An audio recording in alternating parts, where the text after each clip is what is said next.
como hablamos hace 8 días, el propósito es terminar Génesis capítulo 2. Y así, dentro de 8, si Dios nos permite, podremos iniciar el estudio de la creación espiritual. Bueno, ¿en qué habíamos quedado en esta ilustración? En que había un huerto en la región de Edén, que contenía 3 tipos de árboles. Los frutales. Aquí puse la palabra frutales en varias ocasiones para denotar que son muchos los árboles. También el árbol del conocimiento del bien y del mal. Como es tan largo, pues solamente puse CBM. Y el árbol de vida lo puse, pues digamos, esta palabra la puse para el árbol que está un poquito más lejos, porque no vamos a estudiar en detalle en qué consiste ese árbol. Como lo dije la vez pasada, nos saldríamos del propósito del estudio cronológico y tendríamos que apelar a textos incluso en Apocalipsis. Listo, esa fue la imagen con la que nos quedamos. Intenté poner aquí un hombre, pues que se viera bien con la imagen, pero pues la verdad no soy bueno, no soy diestro en el tema de las imágenes, entonces pues me quedó muy feo.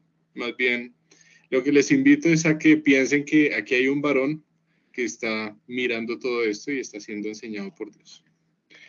Listo, entonces, nos saltamos un pequeño pasaje en Génesis capítulo 2 que tiene que ver con la descripción del huerto de Edén. Porque si bien es importante, no tanto para el estudio, no tanto para los propósitos de este estudio, corrijo. Entonces, Nidia, por favor, ¿puedes leer Génesis 2:15?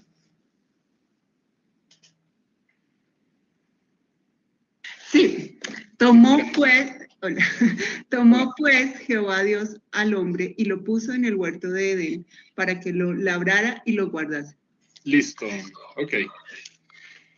¿Qué información reiterada encontramos en este versículo? O sea, de aquí ya habíamos visto algo en otros pasajes, en la clase pasada. ¿Qué información ya habíamos estudiado?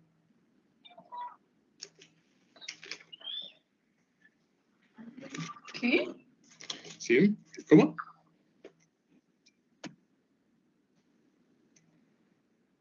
Escuché una voz. Entonces, el hombre no fue creado en el huerto, sino que fue puesto ahí para que lo cultivara o lo labrara. Ok. Entonces, la parte reiterativa es el hecho de que Dios puso al hombre en el huerto de Edén.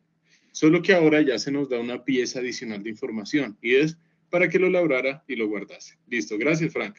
Esa parte inicial, digamos hasta esta cuarta coma. Tomó pues Jehová Dios al hombre y lo puso en el huerto de Edén, eso ya es reiterado. Así que el autor nos quiere hacer énfasis en eso. Esta es una pregunta básica, pero que es importante siempre estarla realizando y sobre todo si ustedes tienen a futuro la oportunidad de reproducir el estudio. ¿Con qué derecho va Dios decidiendo sobre el hombre? Porque aquí es Dios quien está decidiendo dónde va a estar y qué va a hacer.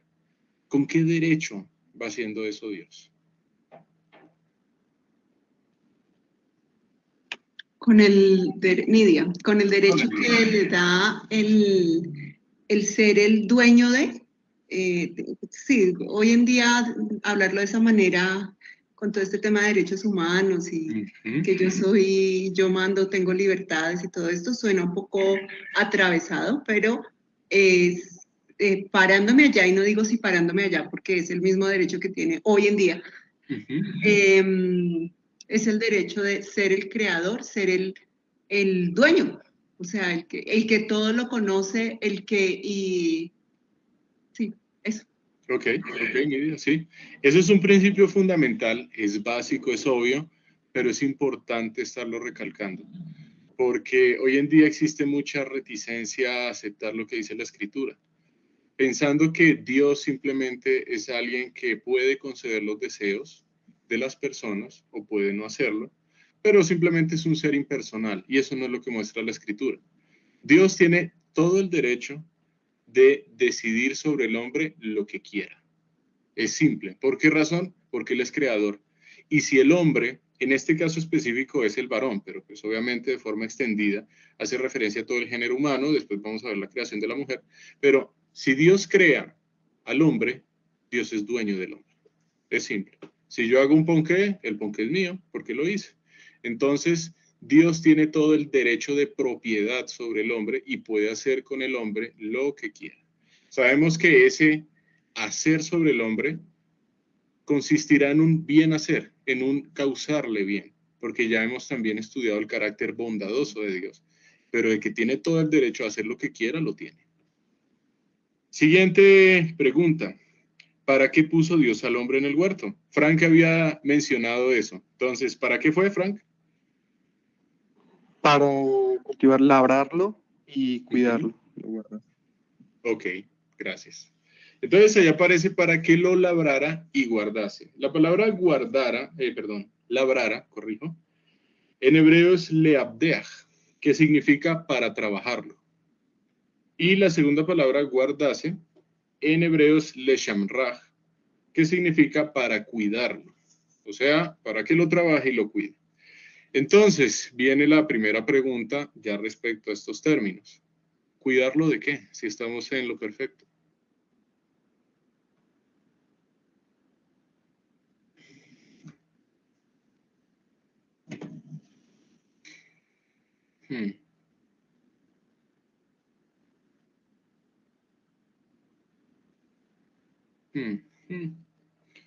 Ok, es una pregunta válida, ¿no? Bueno, aquí todas las preguntas son válidas. Lo primero que observamos, Dios no creó al varón, en este caso específico, para ser un desocupado en el huerto de Edén. Es lo primero que estamos observando. Porque muchas veces la imagen clásica del hombre en el huerto de Edén es un ser que simplemente se rasca la barriga, come frutas y no hace nada, sino simplemente, pues digamos, entre comillas, disfrutar una relación con Dios. Pero esa relación con Dios que pinta no es la relación de carácter bíblica, sino una relación de simplemente estar reposando y punto. En primer lugar, eso no lo muestra el texto bíblico. Lo que dice la Biblia es que el hombre no era un desocupado, era un ser productivo y un ser analítico.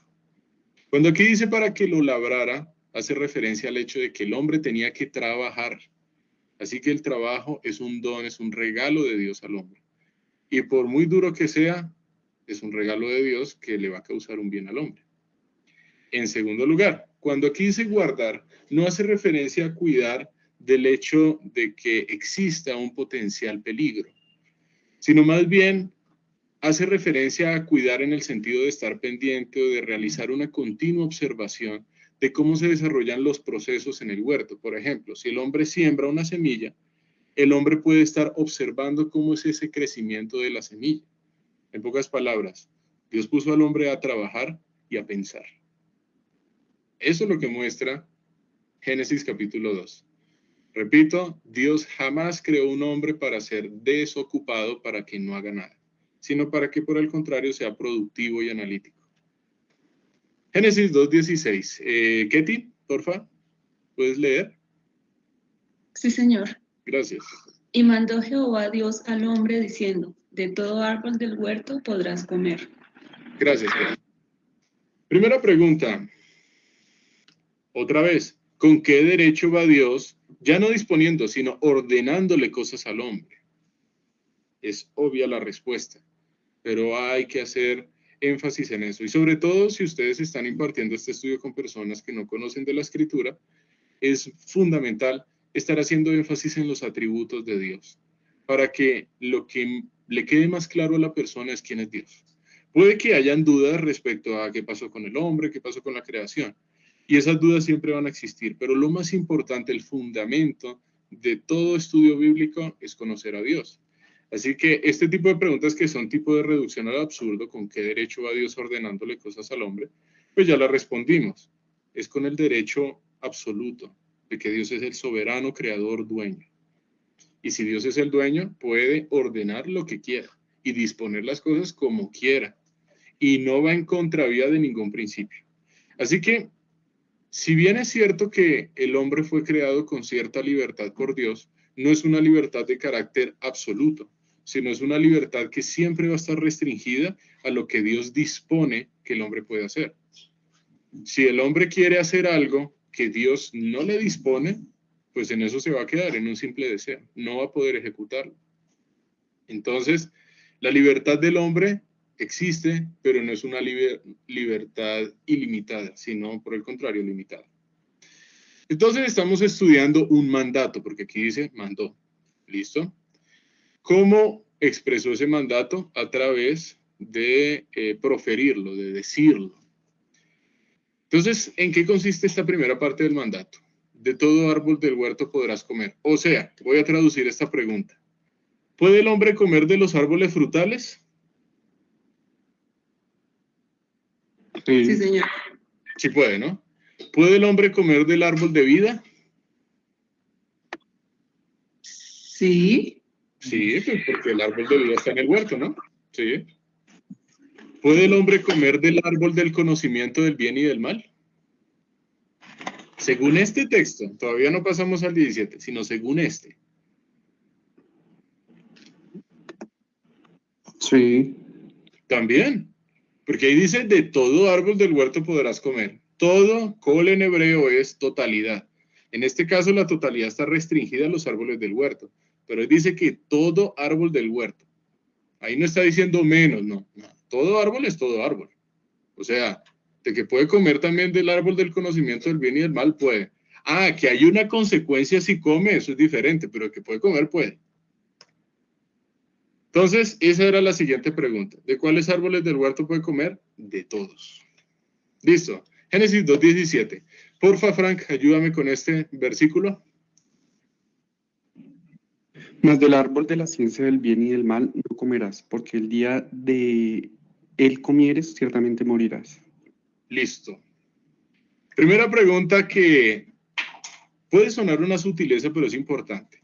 Estamos ahorita con la versión Reina Valera. Si ustedes quieren, podemos estudiar cualquier otra versión, no hay ningún problema. Solamente la pongo por el hecho de que es famosa. Entonces, más del árbol de la ciencia del bien y del mal no comerás. ¿Por qué este más no lleva tilde en esta versión? Ah, es una sutileza. ¿Cómo vamos a omitir eso? Pero sí, ¿por qué no lleva tilde? La palabra más casi siempre lleva tilde. Entonces, ¿por qué aquí no lleva tilde? Porque hace referencia a un y, no es como más de sumar, sino el y, como si fuera algo que va a aclarar o no sé. A aclarar, ok. Entonces, el más tildado hace referencia a esa añadir o hace referencia a denotar una cantidad. En este caso, la palabra más sin tildar está haciendo referencia a una contraposición. Por eso hay otras versiones que dicen, pero del árbol de la ciencia del bien y del mal no comerás. Sí, es un detalle minúsculo el hecho de que vaya con tilde o sin tilde. Sí, pero cambia completamente el sentido del texto interpretarlo con tilde o sin tilde. Por eso, cuando estudiemos una versión, fijémonos en las tildes, fijémonos en los tiempos en los cuales están conjugados los verbos, fijémonos en la gramática, fijémonos en el contexto. Todo esto son principios de carácter hermenéutico para que podamos comprender qué es lo que quiso decir el autor inspirado por el Espíritu Santo de Dios. Entonces, esos detallitos son importantes. Ah, otro apunte. Hay personas muy conocedoras del área de la hermenéutica que recomiendan que en el momento en que se vaya a estudiar un texto con bastante detenimiento, se usen al menos 6 versiones distintas. Entonces, pues eso es como un detalle, así como para resaltar, 6 versiones. Y sobre todo si esas versiones tienen criterios de traducción distintos y proceden de manuscritos mayúsculos diferentes. Entonces, para eso hay que mirar la historia de la traducción de esa versión. Obviamente todas las versiones son igualmente importantes, sino que a través de la comparación de versiones también se puede llegar a muchas conclusiones interesantes. Hay versiones que son de carácter más literal, como la Reina Valera, y hay otras que son de carácter más de lenguaje actual. Entonces, como por ejemplo la traducción viviente. Esa es otra de carácter como más de lenguaje actual, o la Dios habla hoy, etc. Entonces, siempre es recomendable estar haciendo una comparación entre versiones. Siguiente pregunta. ¿El mandato de Dios está diciendo que el hombre no tiene la capacidad de comer de este árbol?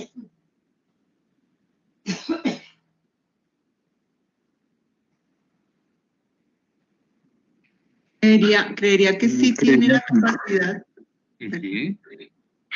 Creería que sí tiene la capacidad porque al decirle no comerás es como da por hecho, bueno, creo yo, daría por hecho de que sí puede.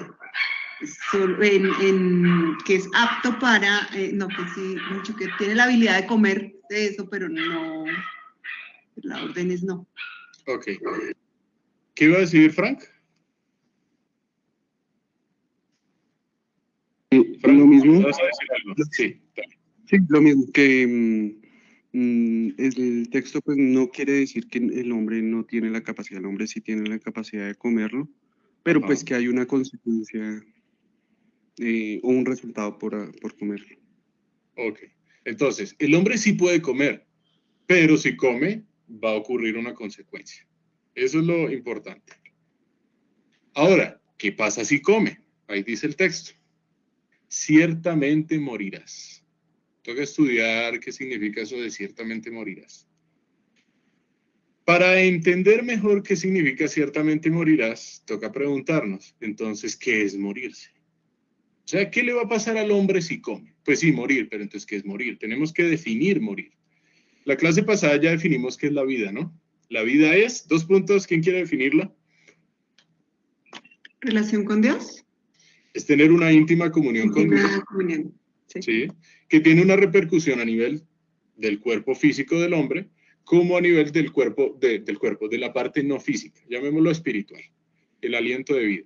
No nos vamos a adentrar en el asunto del alma y el espíritu, porque pues, estamos en un estudio cronológico, ese es un asunto que aparece más adelante. Entonces, por el momento vamos a decir la parte física y no física. La parte física tiene una repercusión en el hecho de tener una relación con Dios, íntima, una comunión con Dios, y la parte no física también tiene una repercusión. Ambas van a estar unidas a Dios, eso es. Entonces, ¿la muerte qué es? Pues la antítesis, o sea, No tener comunión con Dios. ¿cómo? ¿Qué dijiste, Frank? No tener comunión con Dios. No tener comunión, una separación entre el hombre y el creador. Y cuando digo separación, no es una separación en el sentido de que donde esté el hombre no está Dios, porque sabemos que Dios es omnipresente. Es una separación en el sentido de que el obrar del hombre no va a ser conforme al obrar de Dios. Es decir, el hombre no va a reflejar de forma parecida al creador, que ese es el propósito de nuestra existencia, reflejar a nuestro creador. Nosotros no existimos para glorificarnos, sino para glorificar al que nos creó. ¿Cuándo moriría si come? Ahí dice, ¿cuándo va a morir?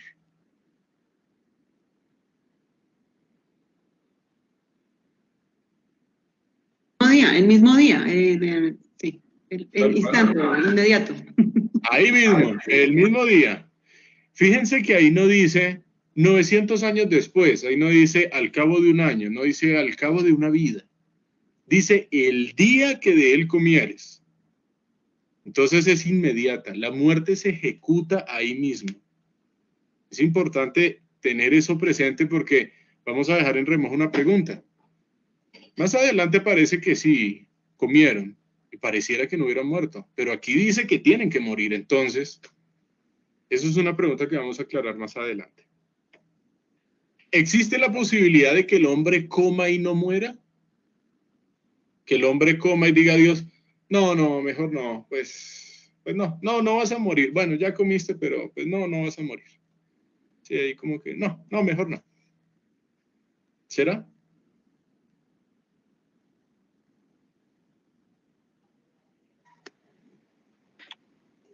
Yo creería que no, porque si él, no sé, justo, fiel de sus atributos pensaría en justo, fiel a su palabra, verdadero, no dice palabras por decirlas. Si bien ahí no está haciendo una promesa, que simplemente está diciendo, si haces esto, pasará esto, y si es su palabra, pues se cumple. Ok. Ya vimos que cuando Dios ordenó, sea la luz que pasó, fue la luz. Y fue la luz tal cual. No fue medio la luz, o bueno, parecido a lo que Dios quería. No, fue tal cual como la quería. Y vio Dios que la luz era buena. Aquí Dios está diciendo, el día que de él comieres, ciertamente morirás. La expresión en hebreo es mot tamut.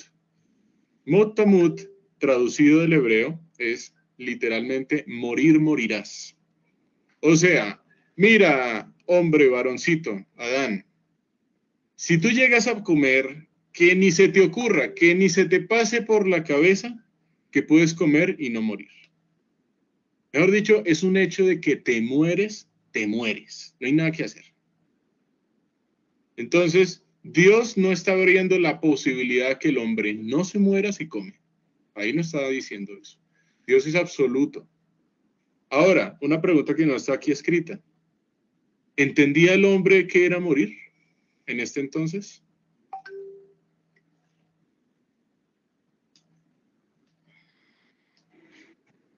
El texto no lo dice.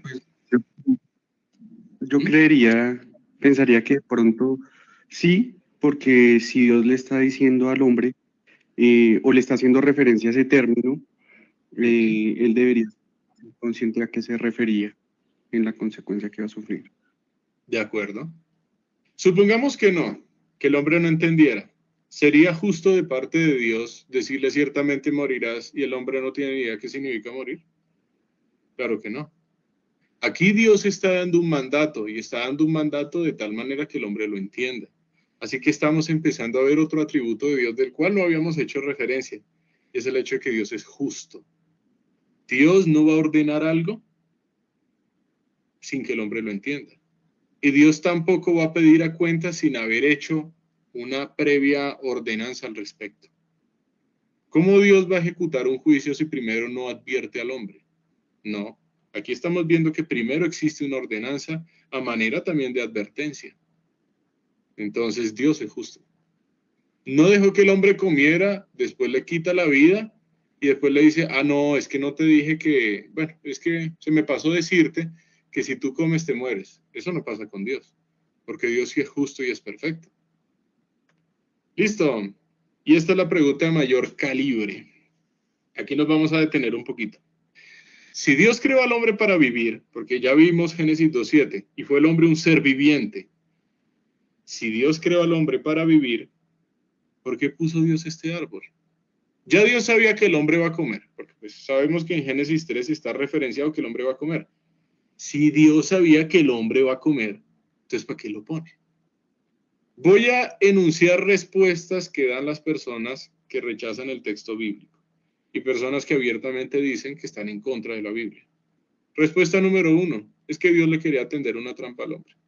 Respuesta número 2, es que Dios es malo. Respuesta número 3, es que Dios quería burlarse del hombre. Respuesta número 4, es que realmente Dios no sabe el futuro, entonces pues Él simplemente lo puso, pero bueno, pues es que como Dios no sabía qué iba a pasar.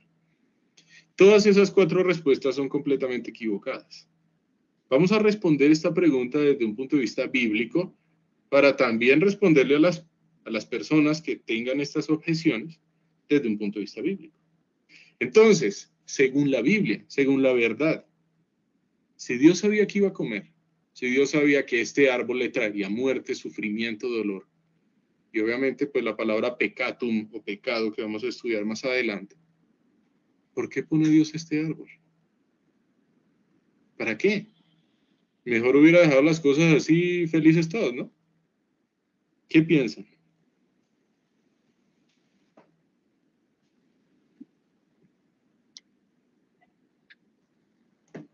Yo pienso que no sé si lo que estoy respondiendo es solamente del texto o me estoy saliendo con otras cosas, pero... Tranquila, o sea, tú siéntete tranquila para comentar así. Estoy tratando de mantenerme en el texto y en los atributos de Dios. Pienso en, si me está hablando del conocimiento, de la ciencia del bien y del mal, el concepto de la ciencia del bien y del mal, ¿sí? Pienso la posibilidad que Dios, sí, es una posibilidad de que Dios, de yo tener ese conocimiento, digo el ser humano, el hombre, ser humano, a partir de una relación con él, no porque se comió, porque adquirió ese conocimiento por otro lado. En este caso es un fruto, pero pues pudo haber sido por otro lado, no sé. Entonces, como esa necesidad de mostrar porque estamos hablando de una humanidad joven desde el principio, pero con el tiempo me doy cuenta que definitivamente era importante mostrar que había la posibilidad de, la posibilidad de aprender conmigo o sin mí, igual va a aprender. El tema es que con el tiempo se ve la diferencia de lo que es aprender conmigo o sin mí.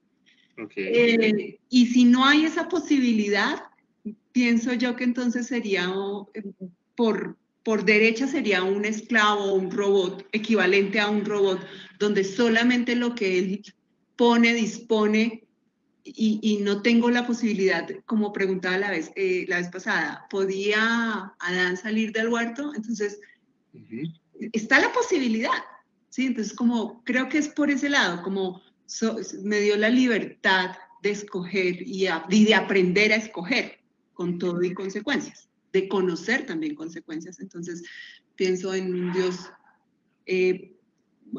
maestro, no sé si está bien decirlo, Sí. padre que enseña, un padre Sí. que enseña. Claro. Me gusta que usaste el término maestro, sí, él es maestro. Y es más adelante cuando se hace hombre, se hace carne, es maestro, ¿sí? Listo. ¿Alguien más quiere decir algo al respecto? Sí, David. Pues aquí estamos hablando, entonces aquí incluso Sí. mi hijo me dijo que ese era un clásico. Porque aquí nos hemos preguntado eso varias veces, incluso cuando pues compartimos a las personas. Y pues al punto que llegamos, de aquí mi esposo me dice, por el libre albedrío que Dios puso al ser humano cuando lo creó. Y dentro de las cualidades que le dotó al ser humano, le dotó el libre albedrío. Ok, la libertad de escoger. ¿Listo? ¿Alguien más? Disculpa, ¿quién habló ahorita? Liliana. Liliana. Gracias, Liliana. Vale. Bueno, entonces, supongamos, vamos a imaginarnos como decía, experimento mental, como decían algunos pensadores. Supongamos que ustedes, mejor dicho, nos vamos a encontrar aquí en mi casa, pero yo les digo, vénganse caminando o en ciclo o trotando, dependiendo como ustedes decidan. Pero la condición es tal que ustedes no pueden tomar agua ni tomar ningún tipo de bebida hidratante durante todo ese intervalo. Entonces, pues dependiendo de la distancia a la cual vivan de acá, pues algunas personas van a llegar más cansadas, menos cansadas, pero en definitiva, todos van a llegar con sed. Y supongamos que cuando ustedes lleguen aquí a la casa, yo les digo, para tomar les ofrezco agua fría, agua tibia, les ofrezco agua con hielo, pero solamente hay agua. ¿Ustedes podrían decidir si yo solamente les ofrezco agua? ¿Decidir qué tomar? Pues la respuesta es no. Obviamente, pues ustedes no van a decidir. Ya que tienen sed, van a querer tomar algo. Y si yo solamente les ofrezco agua, ¿qué van a hacer? Pues tomar agua, no es más. Si Dios no pone este árbol, ¿qué implicaciones hubiera tenido eso respecto al ser humano? Supongamos que Dios no pone ese árbol. Si Dios no pone este árbol, Dios sería un mentiroso. ¿Por qué razón? Porque en Génesis 1:26 Dios dijo, hagamos al hombre a nuestra imagen conforme a nuestra semejanza. El hecho de haber creado al ser humano a su imagen y semejanza implica que el ser humano va a tener una capacidad de decisión, de decidir, de escoger. Si Dios no pone este árbol, Dios estaría obligando al ser humano a creerle por la eternidad. Este árbol, Dios lo pone por fidelidad a sí mismo, a su palabra, porque Dios es verdadero, porque Dios es amor. Dios no quiere que el hombre lo ame forzadamente, porque amar forzadamente es no amar. El otro ejemplo clásico, supongamos que hay una mujer, una muchacha, jovencita, que conoce a un muchacho que la quiere, la respeta, que no le hace propuestas indecentes, que le hace una propuesta de carácter matrimonial y que simplemente lo que dice es, yo voy a esperar hasta el momento adecuado para que estemos juntos. Supongamos que además ese muchacho está pendiente de ella, que ese muchacho estudia con ella la Biblia. hasta ahí todo bien. Pues ella va a decir, claro, me voy a casar con ese hombre, va a decir ella. Después de un tiempo, ella se da cuenta que ese muchacho simplemente era un robot de última generación. Pregunta, ¿qué va a sentir ella? Si ella se da cuenta que ese muchacho simplemente estuvo programado para que la amara, ¿qué va a sentir ella? Tristeza, pensaría que de pronto no era real, engaño. Como que era como una fachada, porque finalmente no era como su sentir, sino que estaba programado para ello. Sino que estaba programado. Exactamente lo mismo hubiera pasado con el hombre si Dios no pone este árbol. ¿Qué pasa? La muchacha se estaría sintiendo decepcionada porque no se puede hablar de amor si no existe la capacidad de odiar. Si la persona no es libre para no amar, no se puede decir que la persona sea libre para amar. Si Dios no pone este árbol, Dios estaría obligando a que el ser humano lo amara y le creyera. Y Dios no quiere que sea así, porque Él creó al hombre a su imagen conforme a su semejanza. Dios pone este árbol por fidelidad a sí mismo, a su palabra. Entonces, todas esas preguntas, todas esas respuestas que dan las personas que rechazan las escrituras, simplemente se caen al estudiar la palabra en su contexto. ¿Cuán grande es este Dios del cual estamos conociendo todos los días, del cual jamás dejaremos de conocer? Porque Dios es más que infinito. ¿Cuán grande es este Dios que hasta le da al hombre, le provee al hombre la capacidad de rebelarse contra Dios? Esto realmente nos muestra cuán grande es Dios. ¿Hay algo más que alguien quiera decir?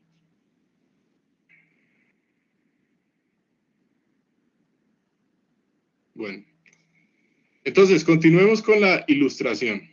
Aquí estamos con los árboles frutales. La idea es traer esta imagen para que en nuestra cabeza vayamos reproduciendo cada uno de los eventos que vamos a seguir estudiando. ¿Listo? Génesis 2:18. Entonces, Liliana, por favor, para que leas este pasaje. Claro. Y dijo Jehová a Dios, no es bueno que el hombre esté solo, le haré ayuda idónea para él. Ok. Listo. ¿Qué contraste se observa en la declaración que Dios dio?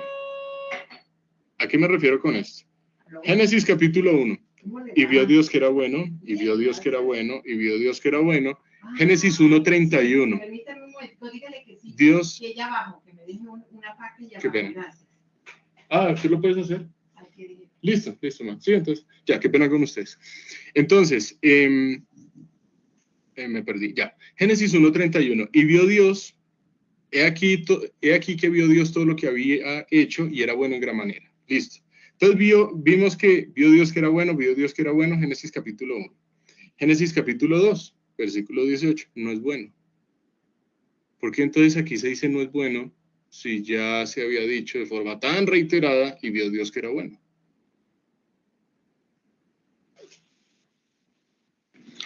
Pues yo siempre he pasado, cuando he leído ese pasaje y pienso en ese pasaje, yo, pues en mi mente he pensado, yo pienso que el hombre, varón, duró un tiempo, no sé cuánto, solo, y que el Señor, a pesar de que todo fue bueno, o sea, hasta ahí no significa que no haya sido bueno, sino que en un punto el Señor vio que necesitaba esa ayuda idónea. O sea, de pronto en el pasar del tiempo, vio que necesitaba esa ayuda idónea para que no estuviera solo. No sé qué vio en su sentir, en su comportamiento. Eso es lo que yo he pensado cuando paso por ahí. Solo, ok. Pero dices tú algo importante. Es Dios quien determinó, no el hombre que le haya pedido a Dios. Porque aquí no hay registro de que el hombre haya dicho, ay, Señor, me siento solo. Aquí no hay registro. Quien está diciendo esto es Dios, no el hombre. Qué interesante. ¿Alguien más? Sí, Dale, ¿no? Muy bien. Y es que solo quiero confirmar si entendí bien. Es decir, hasta el versículo 18 todo lo que se lo dijo solo al hombre varón o al ser humano, teniendo en cuenta que la mujer estaba dentro de él. Ahora no sé si ese concepto es correcto. Ok. Bien, la respuesta es hasta ahora solo al varón, porque la creación de la mujer ya la vamos a ver dentro de poco. Hasta ahora es solo al varón. Entonces, en Génesis capítulo 2, la palabra hombre en hebreo es Adam. Por eso es que más adelante aparece el nombre propio Adán. Y vamos a estudiar un poquito acerca de ese nombre, qué relación tiene con tierra. El hecho es que hombre en Génesis capítulo 2 hace referencia es al varón exclusivamente. En Génesis capítulo 1, hombre hace referencias al género humano. ¿Listo? Entonces, hasta ahora solamente estamos pensando en el varón. Y dicen, no es bueno que el varón esté solo. Ya más adelante vamos a ver la creación de la mujer. ¿Ok? ¿Alguien más? Gracias. Sí, con gusto. Bueno. Si aquí... Buenas. Sí, dale. ¿Quién habla? Hola, Juan David. Hola, Fabio. ¿Cómo estás? Bien, gracias. Sí. Pues Dios, cuando crea todo, pues lo que había en la tierra, los peces, los animales, las plantas, todo era perfecto y todas las especies tenían como su pareja, pero el hombre no tenía pareja. Yo creo que entonces todo estaba bien, pero sí hacía falta algo, un complemento, porque los animales tenían el complemento, hembra macho, pero el hombre no lo tenía. Y pues yo creo que pues, yo sabía realmente qué era lo que quería y por eso le dijo eso al hombre. Ok, hablaste de complemento. Listo, Sí. entonces, más adelante vamos a retomar esto que tú dices de complemento, porque es importante marcarlo en qué sentido, pero es importante eso que tú dijiste. Es decir, hay algo que el hombre no puede hacer estando solo, que ya habíamos visto en Génesis capítulo 1 que Dios le había dado a manera de bendición. Hay algo. Ay, sí, ya me acordé. ¿Qué es? Multiplicarse. Fructifiquen y multiplíquense. Sí, El hombre no va a hacer mitosis. Sí. Sí, entonces el Señor ya lo tenía en su plan. Lo que pasa es que a su debido tiempo. Ok. Puede ser. Entonces, este no es bueno, aparece aquí referenciado, no porque Dios haya hecho algo que no es bueno, sino que aún faltaba algo para que esto se constituyera en lo bueno. Recordemos que estamos en el día sexto, porque Génesis capítulo 2 es un zoom del día sexto respecto a la creación del hombre. Todavía no hemos llegado aquí cronológicamente a lo que ya nos decía Génesis 1:31, y vio Dios todo lo que había hecho, y aquí que era bueno en gran manera. Aquí todavía nos devolvimos un poquito en el tiempo para ver cómo es la creación del hombre. ¿Listo? ¿Alguien levantó la mano? Yo, Nidia, otra vez. Sí, Es que o sea, sería loco pensar que el hombre solo, o sea, así como existen animales que se reproducen, son como asexuales, que no necesitan la pareja. Es sí. loco pensar que posiblemente Dios así había hecho el hombre porque, pues, no sé, puede ser, él todo lo puede. Nosotros hoy conocemos lo que conocemos después de Eva, pero pues no podría ser. Ok, digamos, hay seres como por ejemplo, hay bacterias, las bacterias se reproducen a través del proceso de mitosis. Y pues sí, se van dividiendo y eso tiene ahí una serie de complejidades. El hecho es que más adelante vamos a ver por qué no. Es más, ya vimos en Génesis capítulo 1 por qué no. En la voluntad de Dios estaba el hecho de que en el hombre existiera una división de géneros entre varón y mujer. Ese fue el diseño original de Dios según Génesis capítulo 1, lo que ya habíamos leído. Cuando estudiamos y creó Dios al hombre a su imagen, a imagen de Dios lo creó, varón y hembra los creó. Entonces en ese hombre ya están contenidos los dos géneros con los cuales ya Dios quiere que el hombre se reproduzca. Entonces, digamos, esa posibilidad que si uno podría pensar en primera instancia, bueno, ¿y por qué no? Dios es todopoderoso para hacer que el hombre se viva por mitosis y ya, pues sí, claro.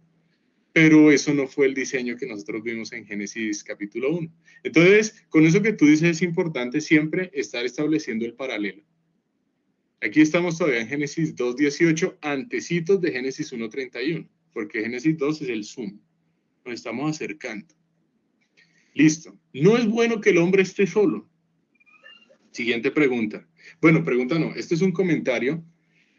Se sale un poquito del tema, pero es importante hacerlo. Hay personas que afirman que en Génesis capítulos 1 y 2 no es posible ver ni siquiera atisbos de la doctrina trinitaria, y eso es falso. Génesis 1:26, ¿cuál fue la declaración de Dios? Hagamos al hombre a nuestra imagen. Génesis 2:18, ¿cuál es la declaración de Dios? Haré. Primera persona singular versus primera persona del plural. Esto es una muestra de de un hecho que procede de la doctrina trinitaria. El hecho de que Dios es único, pero que en ese Dios único existe una pluralidad. No estamos hablando de varios dioses, porque la Biblia siempre habla de un solo Dios verdadero. Pero aunque se habla de un solo Dios verdadero, sí sabemos que en ese Dios verdadero existe la pluralidad de personas que es Dios. Entonces, sí hay una muestra de la doctrina trinitaria desde Génesis. Claro, aquí no podemos decir son tres personas, pero sí podemos decir en ese único Dios sí hay la manifestación de una pluralidad de personas y cada persona es Dios. Entonces, pues lo digo es por las personas que dicen, no, eso solamente hasta el Nuevo Testamento. Pues aquí se está viendo de forma evidente desde el principio. ¿Se registra que el hombre haya pedido ayuda idónea? Ay, Señor, me siento solo. Me hace falta mi media naranja. Qué pereza, sí. No estoy de acuerdo. Ahí no hay registro. Ahí no hay registro de que el hombre le haya pedido a Dios, a alguien. Uy, Señor, qué existencia tan aburrida sin una mujer. Nunca. ¿Eso qué está mostrando? El texto bíblico da a entender que eso no era algo en lo que el hombre pensara. ¿Por qué razón? Porque ya el hombre estaba completo en Dios. Y vamos a ver que la mujer también está completa en Dios. Ahora, Fabio hizo referencia a un punto muy importante, que es el complemento. ¿El complemento para qué? Para ejecutar el mandato de Dios, fructifiquen y multiplíquense. Entonces, el hombre está completo en Dios, la mujer también está completa en Dios, pero el hombre y la mujer son un complemento para llevar a cabo lo que Dios ordena y la bendición de Dios. Eso es diferente. ¿Listo? ¿Qué es ayuda idónea? ¿Será que Dios le va a crear una esclava al hombre? Sí, entonces que la mujer sea una esclava para el varón. ¿Es eso lo que está diciendo el texto bíblico?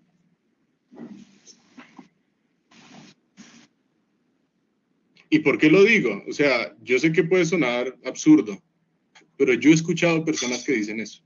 Es en serio. Que se atreven a decir que Génesis 2:18 afirma que es que Dios le creó una esclava al hombre. Uno como, ¿cómo podemos rebatir esa afirmación? ¿Qué propuestas hay? Yo he escuchado acerca de ayuda idónea y estaba viendo en Logos Calogos y uno de los significados es socorrer, y eso fue lo que escuché alguna vez. Es como el hombre se está ahogando y le manda un ser humano y le mandan un flotador cuando se está realmente ahogando, y eso que él puede sentir para decir, ay, gracias por ayudarme. Ese ayudarme equivale a la ayuda idónea, o sea, es una ayuda que llega en el momento justo para lo justo, para cosas justas. Entonces, sí, en su justa medida me refiero. Entonces, eso anula el tema de esclavitud. Listo, muy bien, muy bien. Este concepto de idóneo significa apto, capaz, habilidoso, eficiente, dispuesto, inteligente. Era la obra que le iba a poner Dios, o que le había puesto Dios al hombre, de gobernar todo el jardín. Requería mucha ayuda, requería una responsabilidad muy grande y era una, como lo dice, una ayuda perfecta, una ayuda idónea con todas las capacidades, eficiente, inteligente, apta, el complemento ideal para poder lograr el propósito con que Dios lo estaba colocando al hombre sobre el jardín. Interesante. Con eso que tú dices, capaz, apta. Bueno, entonces, vamos a rebatir el argumento teniendo en cuenta lo que ustedes ya dijeron. La palabra ayuda idónea, las dos palabras ayuda idónea, ahí tengo que volverme un poquito. Génesis 2:18. Listo, ya lo encontré. En hebreo es eser kinekdo, eser. Esa palabra eser aparece en muchos otros pasajes. Y puede ser traducido también como ayuda apropiada, adecuada, capacitada, apta. Resulta que en hebreo esta expresión no denota de ninguna manera inferioridad. Dios no está creando un ser que sea inferior al varón para que esté con él. ¿Y cómo podemos ya seguir, digamos, garantizando esta conclusión? Vamos a ir a Éxodo, capítulo 18, versículo 4. Entonces, Éxodo 18, 4. Vamos a poner Éxodo 18, 4. Entonces, en Éxodo 18, 4, bueno, aquí dice el otro llamado Eliezer, se nos sale de la cronología esta parte, porque dijo, el Dios de mi padre me ayudó y me libró de la espada de Faraón. También la segunda parte me libró de la espada de Faraón, eso no lo vamos a estudiar por ahora. Este sí es un texto que vamos a estudiar más adelante, pero no por ahora. El Dios de mi padre me ayudó. Y la expresión que aparece allí de me ayudó en hebreo es Beserayu. Tiene que ver mucho con esa expresión de Eser. ¿Qué significa eso? Aquí Éxodo 18:4 está mostrando que la ayuda de Dios no es inferior a la persona que recibió esa ayuda. De la misma manera que en Génesis 2:18, esa ayuda idónea no va a ser inferior al varón. Eso es lo que quiere decir el texto hebreo. Entonces, mi estimado machista está sacando una conclusión fuera de contexto, porque ninguna parte de la escritura dice que la mujer sea inferior al varón. Es bíblico. Entonces, si alguien les dice que la escritura es de carácter machista, pues es una persona que necesita evaluar con cuidado qué es lo que dice Génesis capítulo 2. Entonces, conclusión, la ayuda idónea va a ser una persona con las mismas capacidades que tiene el varón, sin la cual el varón no podría cumplir el propósito de Dios de fructificar y multiplicarse. ¿El varón está completo en Dios? Sí. La persona